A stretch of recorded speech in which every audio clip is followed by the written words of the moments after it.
Hello viewers, BD technique IT channel থেকে সবাইকে ধন্যবাদ। আশা করি সবাই ভালো আছেন। ভিডিওটি মনোযোগ দিয়ে দেখবেন। 7.0 প্রোগ্রামটা ওপেন করলাম। ওপেন করার পরে এবার আমার ফটোটাকে খুঁজতে হবে কোথায় রয়েছে। আমার সেভ করা আছে ফাইলের মধ্যে। এই ফটোটাকে ফাইল থেকে ওপেন করে নিয়ে আসতে হবে। এই যে চলে এলো। এরপরে আবার ফাইলে ঢুকতে হবে। ফাইলে ঢোকার পরে আমার 60টা স্টক করে রাখা আছে মাই কম্পিউটারের মধ্যে। আপনারা গুগল থেকে এটা নিয়ে আসতে পারেন। বন্ধুরা, আমার আগে থেকে এটা ডাউনলোড করা আছে। শার্টটাকে টেনে ছবির উপরে ছেড়ে দিয়ে সব দিকে খেয়াল রাখতে হবে যেন সাইডে একটু মিলছে না এমন কোনো জায়গা। কন্ট্রোল টি দিয়ে এটাকে টেনে দু সাইড বাড়াতে হবে, কমাতে হবে। ঠিক আছে, এটা কন্ট্রোল টি চাপা হলো, আর দু সাইড বাড়ানো হলো। বাড়িয়ে বসানোর পরে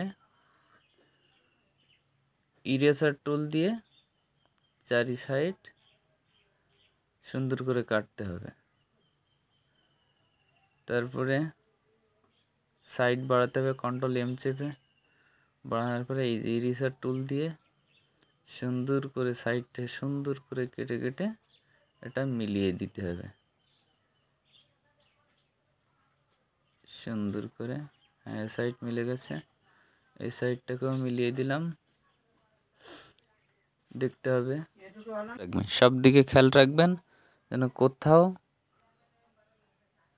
কোনো সমস্যা ত্রুটি না থাকে। সুন্দর করে ভালোভাবে আস্তে আস্তে ঘষে ঘষে সব কিছু তুলবেন। সাইড যদি একটু বাড়ানোর দরকার হয় কন্ট্রোল এম চেপে কন্ট্রোল টি চাপ দিয়ে টেনে সাইডে বাড়িয়ে দিন। এবার গলার ভিতরে অংশ, এখানে একটু সাদা অংশ রয়েছে, এটাকেও ঠিক করতে হবে। তার আগে সাইডটাকে সুন্দর করে চারি সাইড বসানো, এখনও বসানো ফিটিং হয়নি।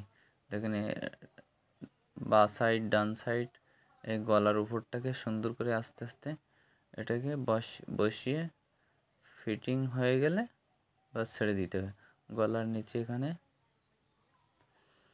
এবার এখান থেকে শার্পেন টুল নিতে হবে। শার্পেন টুল থেকে না, শার্পেন টুলের নিচে নিতে হবে। নেওয়ার পরে এটাকে সুন্দর করে টেনে টেনে সাদা অংশটাকে টেনে নিচে নামিয়ে দিতে হবে বন্ধুরা। তারপরে এটাকে সেভ করতে হবে। সেভ করার পরে ফটোশপের প্রোগ্রাম 60 লাগানো আজকের মতো শেষ। এটা ক্রপ করে নিতে হবে, ক্রপ টুল আনতে হবে 1 ভিডিওটা ভালো লাগলে লাইক করার পাশাপাশি শেয়ার করতেও ভুলবেন না। আর চ্যানেলটি সাবস্ক্রাইব করা না থাকলে এখনই সাবস্ক্রাইব করে দিন।